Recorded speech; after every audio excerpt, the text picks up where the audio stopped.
नमस्कार दोस्तों, आर के एन अकेडमी पर आपका हार्दिक स्वागत एवं अभिनंदन।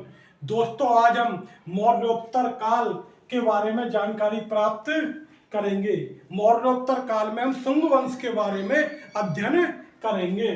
दोस्तों, मौर्योत्तर काल वैदिक प्रतिक्रिया व पुनरुत्थान का काल या वैदिक पुनरुत्थान का काल कहा जाता है। तो मौर्योत्तर काल को वैदिक प्रतिक्रिया व पुनरुत्थान का काल या वैदिक पुनरुत्थान का काल कहा जाता है। राजनीतिक अस्थिरता के कारण इस युग को अंधकार युग भी कहते हैं। इस समय राजनीतिक अस्थिरता थी, जिसके कारण इस युग को अंधकार युग भी कहते हैं। तो मौर्योत्तर काल को वैदिक प्रतिक्रिया पुनरुत्थान का काल या वैदिक पुनरुत्थान का काल कहा जाता है। राजनीतिक अस्थिरता के कारण इस युग को अंधकार युग भी कहा जाता है। दोस्तों, मौर्योत्तर काल में कई वंश आते हैं।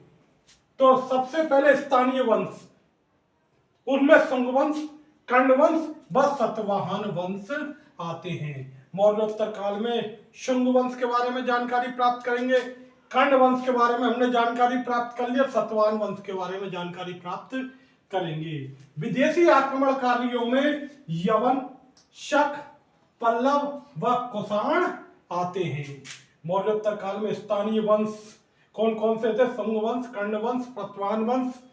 इसके अलावा जो विदेशी आक्रमणकारी थे वे यवन, शक, पल्लव व कुषाण थे। अब सबसे पहले हम शुंग वंश के बारे में जानकारी प्राप्त करेंगे। शुंग वंश के संस्थापक पुष्यमित्र शुंग थे। शुंग वंश के संस्थापक कौन थे? पुष्यमित्र शुंग। इनकी राजधानी क्या थी? पाटलिपुत्र। शुंग वंश की राजधानी क्या थी? पाटलिपुत्र थी। शुंग वंश में कुल कितने शासकों ने शासन किया? 10 शासकों ने शासन किया। शुंग वंश में कुल 10 शासकों ने शासन किया और 112 वर्ष तक शासन किया। कितने वर्ष तक शासन किया? 112 वर्ष तक शासन किया। और अंतिम शासक देवभूति थे। प्रथम शासक पुष्यमित्र थे जो संस्थापक थे, और अंतिम शासक देवभूति थे। शुंग वंश की स्थापना 184 ईस्वी पूर्व को हुई।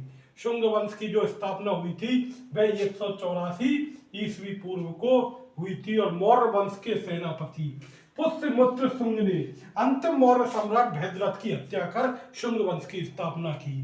तो अंतिम मौर्य सम्राट कौन था? भद्रथ। और पुष्यमित्र सिंह कौन था? मौर्य वंश का सेनापति था। तो पुष्यमित्र सिंह ने 184 ईस्वी पूर्व को भद्रथ की हत्या की तथा शुंग वंश की स्थापना की।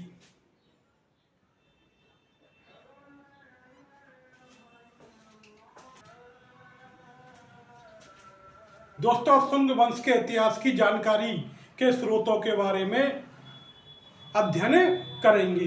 तो शुंग वंश के इतिहास के स्रोत, शुंग वंश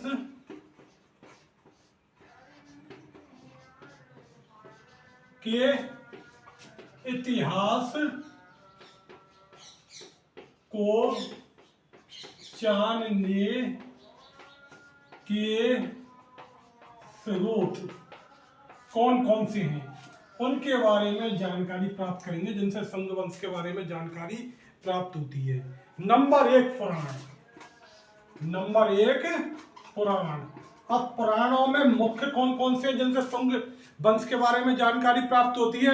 मत्स्य पुराण, वायु पुराण और ब्रह्मांड पुराण।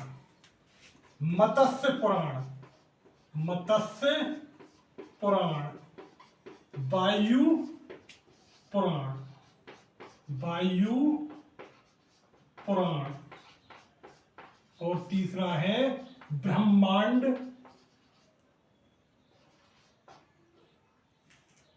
ब्राह्मण पुराण।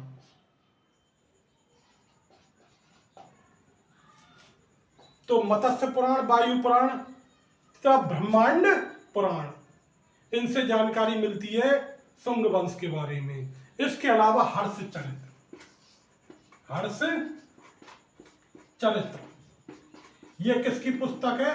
बाणभट्ट की। यह बाणभट्ट कौन था? हर्षवर्धन का दरबारी कवि था। दोस्तों, इस घटना के जो शुंग वंश की जो घटना है, उस घटना के करीब 800 वर्ष बाद यह ग्रंथ लिखा गया है। शुंग वंश के 800 वर्ष बाद यह ग्रंथ लिखा गया था। और इसमें मौर्य सम्राट जो बृहद्रथ था उसको प्रज्ञा दुर्बल कहा गया है। इसमें मौर्य सम्राट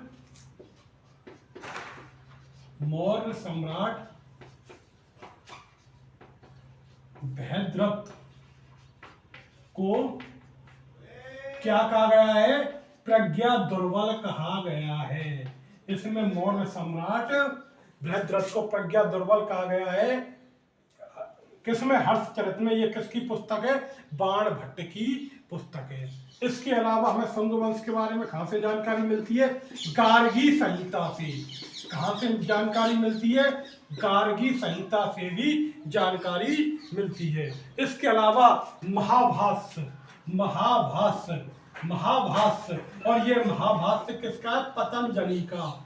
पतंजलि के महाभाष्य से भी हमें जानकारी प्राप्त होती है शुंग वंश के बारे में। इसके अलावा मालविकाग्नि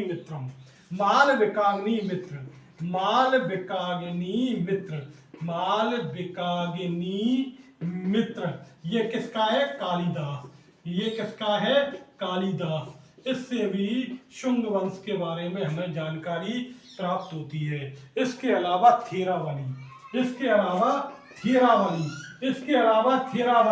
थेरावली किसकी है? मेरातुंग की। तेरावली किसकी है? मेरातुंग की। उससे भी हमें जानकारी प्राप्त होती है शुंग वंश के बारे में। इसके अलावा हरवंश और दिव्यावदान से जानकारी प्राप्त होती है। तो शुंग वंश के बारे में किससे जानकारी प्राप्त होती है? पुराण, जिसमें मत्स्य पुराण, वायु पुराण तथा ब्रह्मांड पुराण ये प्रमुख है। इसके अलावा हर्षचरित्र बाण भट्ट की पुस्तक है, उससे जानकारी मिलती है। अंतिम मौर्य सम्राट बृहद्रथ को प्रज्ञा दुर्बल कहा गया है। इसके अलावा गार्गी संहिता, पतंजलि की महाभाष्य, कालिदास की मालविकाग्नि मित्रम, मेरातुंग की थेरावली तथा हरवंश व दिव्यावदान से शुंग वंश के बारे में जानकारी प्राप्त होती है। इसके अलावा ये तो साहित्यिक स्रोत है। ये कौन से स्रोत हैं जिनसे जानकारी होती है? साहित्यिक स्रोत जिनसे शुंग वंश के बारे में जानकारी प्राप्त होती है। अब पुरातात्विक स्रोत देख लेते हैं जिनसे शुंग वंश के बारे में जानकारी प्राप्त होती है। तो सबसे पहला नाम आता है धनदेव का अयोध्यावली। धनदेव का अयोध्या अभिलेख। इससे भी शुंग वंश के बारे में जानकारी प्राप्त होती है। इसकी भाषा संस्कृत है व लिपि ब्राह्मी है। इसकी भाषा संस्कृत व लिपि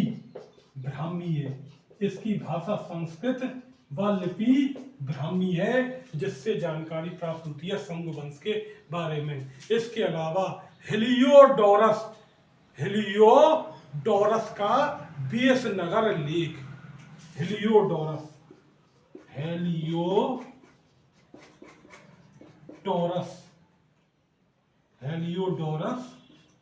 का बेसनगर लेख, इससे भी हमें जानकारी प्राप्त होती है। इसके अलावा भरहुत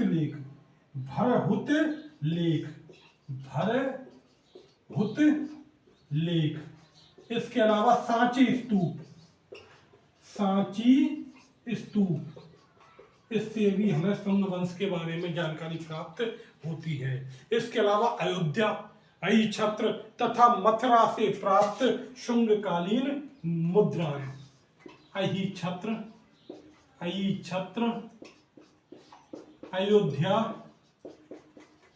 अयोध्या व मथुरा से प्राप्त शुंगकालीन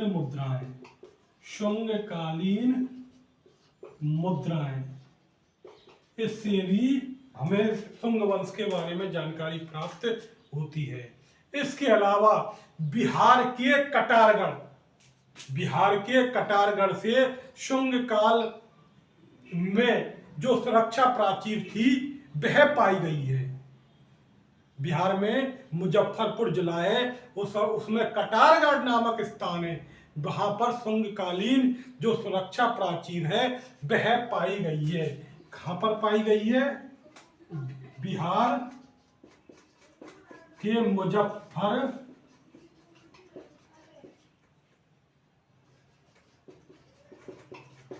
जिले में कटारगढ़ से बिहार में मुजफ्फरपुर जिले में कटारगढ़ से सुरक्षा प्राचीर पाई गई है। तो दोस्तों, शुंग काल के इतिहास को जानने के स्रोतों में पुराण, जिसमें मत्स्य पुराण, वायु पुराण व ब्रह्मांड पुराण प्रमुख है। हर्षचरित की बाणभट्ट, गार्गी संहिता, महाभाष्य, मालविकाग्निमित्रम, इसके अलावा थेरा बलि, हरिवंश व दिव्यावदान में जानकारी मिलती है। तब पुरातात्विक स्रोतों में धनदेव का अयोध्या उल्लेख, जिसकी भाषा संस्कृत व लिपि ब्राह्मी है, हेलियोडोरस का बेसनगर लेख, भरूच लेख, सांची स्तूप, छत्र, अयोध्या व मथुरा से प्राप्त शुंगकालीन मुद्राएं तथा बिहार के मुजफ्फरपुर जिले में कटारगढ़ स्थान से सुरक्षा प्राचीर का मिलना शुंग वंश के स्रोतों में आता है।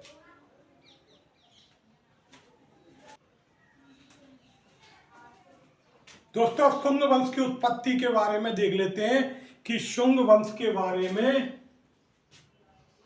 विभिन्न इतिहासकारों ने क्या क्या विचार व्यक्त किए हैं। शुंग वंश की उत्पत्ति, शुंग वंश की उत्पत्ति के बारे में विभिन्न इतिहासकारों ने क्या क्या विचार प्रस्तुत किए। नंबर 1, हरप्रसाद शास्त्री। शुंगों को क्या कहते हैं? पारसिक।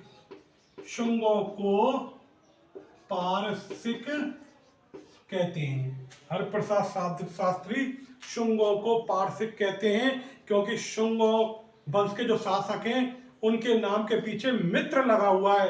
मित्र नामांत के कारण हरप्रसाद शास्त्री इन्हें क्या कहते हैं? पारसिक कहते हैं। इसके अलावा बाणभट्ट हर्षचरित्र में क्या कहते हैं कि एक पुस्तक है हर्षचरित्र, उसमें शुंगों को क्या कहा गया? अनार्य तथा निम्न उत्पत्ति का कहा गया है। अनार्य तथा निम्न उत्पत्ति का कहा गया है। अनार्य तथा निम्न उत्पत्ति का कहा गया है। इसके अलावा बृहदारण्यक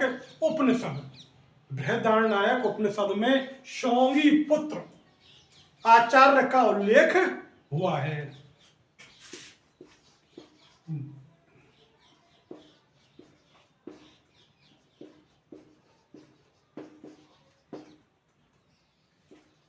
बृहदारण्यक उपनिषद में शुंगों को शौंगी पुत्र के आचार्य कहा गया है। बृहदारण्यक उपनिषद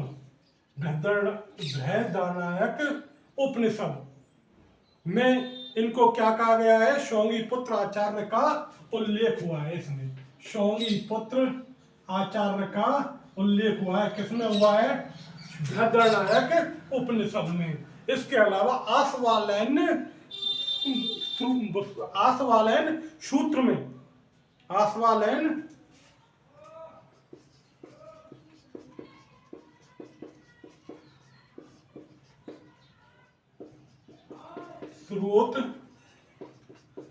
सूत्र में क्या कहा गया है?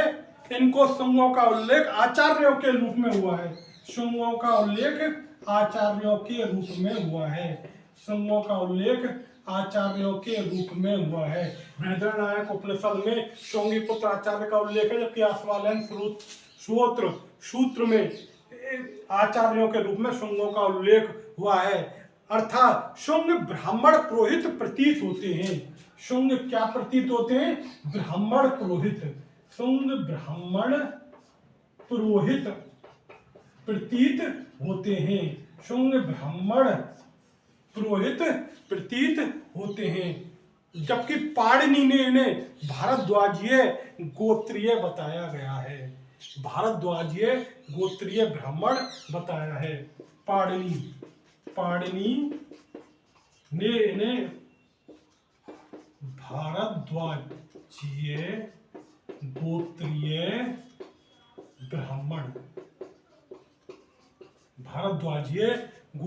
ब्राह्मण बताया गया। भारद्वाज गोत्रीय ब्राह्मण इन्हें बताया गया है। जबकि कालिदास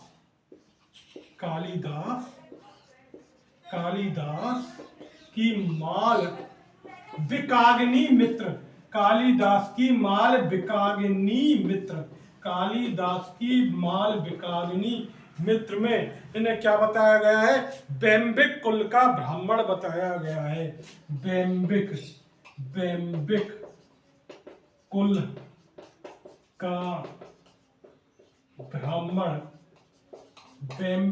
का ब्राह्मण बताया गया है। किसने? कालिदास ने। एरच तथा मूसा नगर से बैम्बिक कुल अंकित लेख मिला है। लेख व मुद्राएं मिली है। कहां से? एरच व मूसा नगर से बैम्बिक कुल अंकित लेख व मुद्राएं मिली है।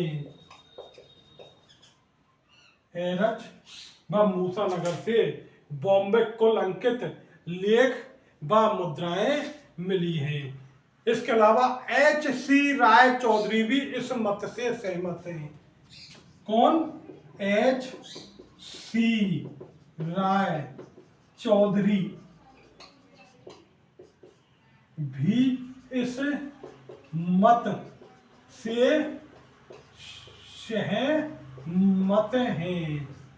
H.C. राय चौधरी भी इस मत से सहमत है। हरिवंश में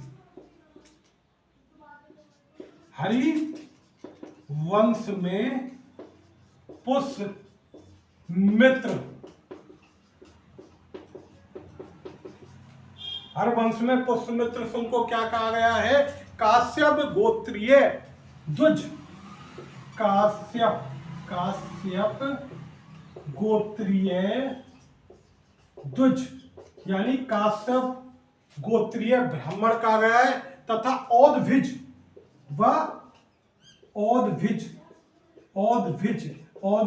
यानी अचानक उठने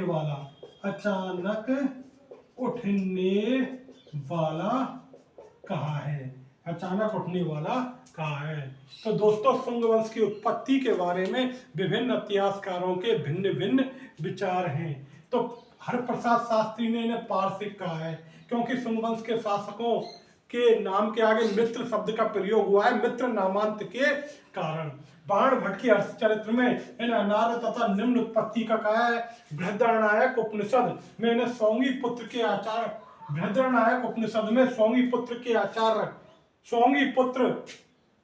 आचार्य का उल्लेख हुआ है। इसके अलावा आश्वालन स्रोत सूत्र में आचार्यों के रूप में इनका उल्लेख हुआ है। अर्थात ये ब्राह्मण पुरोहित प्रतीत होते हैं। पाणिनि इन्हें भारद्वाज गोत्रीय ब्राह्मण बताते हैं, जबकि कालिदास की माल बिकाग्नि मित्रम में बैम्बिक कुल का ब्राह्मण बताया है। एरच व मूसा नगर में बैम्बिक कुल अंकित लेख व मुद्राएं मिली हैं। इसके अलावा H.C. राय चौधरी इस मत से सहमत हैं। इसके अलावा हरवंश में पुष्यमित्र शुंग को काश्यप गोत्रीय ध्वज व औदभिज यानी अचानक उठने वाला बताया है। दोस्तों, कुल मिलाकर ऐसा प्रतीत होता है कि शुंग वंश ब्राह्मण कुल से उत्पन्न हुआ था। ब्राह्मण कुल ये बताया गया, अधिकांश इतिहासकार इन्हें ब्राह्मण बताते हैं।